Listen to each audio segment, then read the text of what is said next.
கர்த்தருடைய பரிசுத்தமான நாம மகிமைப்படுவதாக. ஆசீர்வாதமான ஒரு நல்ல காலவெளியிலேயும் அனுதின மன்னா என்கிற வேத தியானத்தினால் உங்களை சந்திப்பதில் மிகுந்த சந்தோஷம். இந்த நாள் பிப்ரவரி மாதம் 21 வெள்ளிக்கிழமை காலவேளை. இந்த காலவேளை தியானத்திற்காக யாத்திராகமம் 26 அதிகாரத்தை எடுத்துக்கொள்ளலாம்.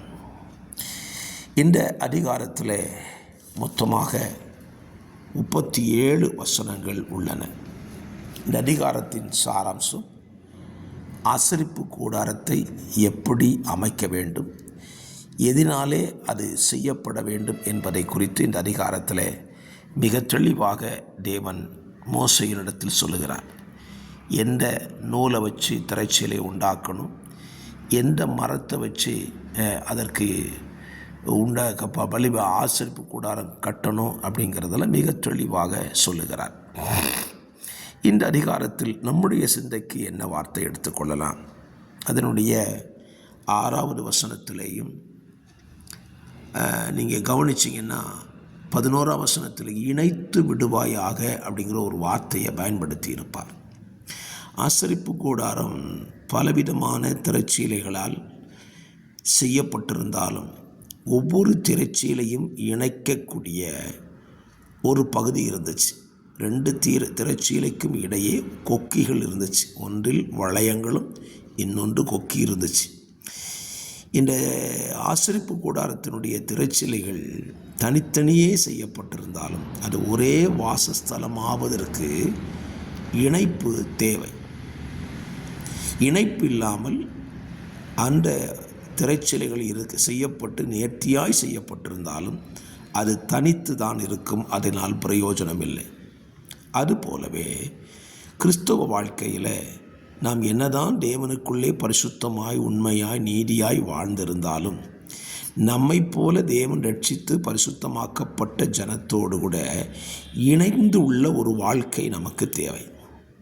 இன்றைக்கி நிறைய பேருடைய வாழ்க்கையை பார்த்திங்கன்னா இணைந்து செல்லவே மாட்டாங்க. ஆனால் தனிப்பட்ட வாழ்க்கையில் பரிசுத்தமாக இருப்பாங்க, உண்மையாக இருப்பாங்க, நீதியாக வாழ்வாங்க, எல்லாம் கரெக்டு தான்.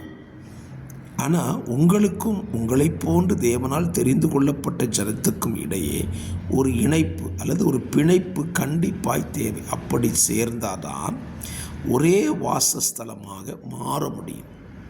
இன்றைக்கு சத்துரு ஜனங்களை ஒரே வாசஸ்தலமாய் மாறக்கூடாதபடிக்கு அவர்களை தனித்து இயங்க பண்ணுகிறான். தனித்து அவங்க பரிசுத்தமாக இருப்பாங்க, உண்மையாக இருப்பாங்க, நீதியாக இருப்பாங்க, இதெல்லாம் கரெக்டு தான். ஆனால் இணைப்பு இல்லாத ஒரு வாழ்க்கை ஒரு வாசஸ்தலமாய் மாறாது. ஆகவே என்னை கேட்கிற அருமையான கர்த்தருடைய பிள்ளைகளை, இந்த காலவெளியிலே உங்கள் வாழ்க்கையை நீங்கள் சற்று யோசித்து பாருங்கள்.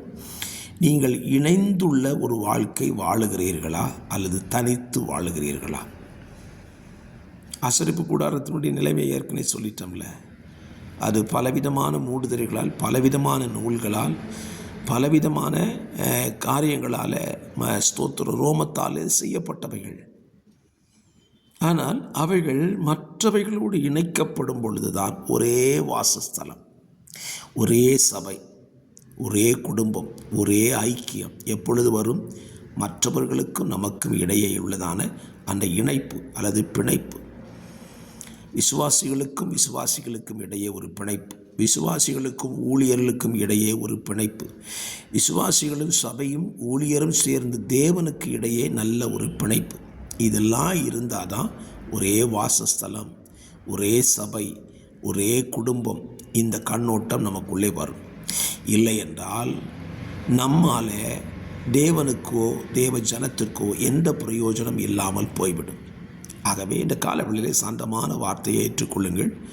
நீங்கள் தேவனோடும் தேவ ஜனத்தோடும் தேவ ஊழியரோடும் பிணைக்கப்படுங்கள் அல்லது இணைக்கப்படுங்கள். அப்பொழுது நீங்கள் ஒரே வாசஸ்தலமாக, ஒரே குடும்பமாக மாறுவீர்கள் என்பதற்கு சந்தேகமே இல்லை. ஜெபிக்கலாமா? பரிசுத்த பிதாவே, இந்த நல்ல காலவெளியில் நல்ல தியான சிந்தையை தந்தீங்க.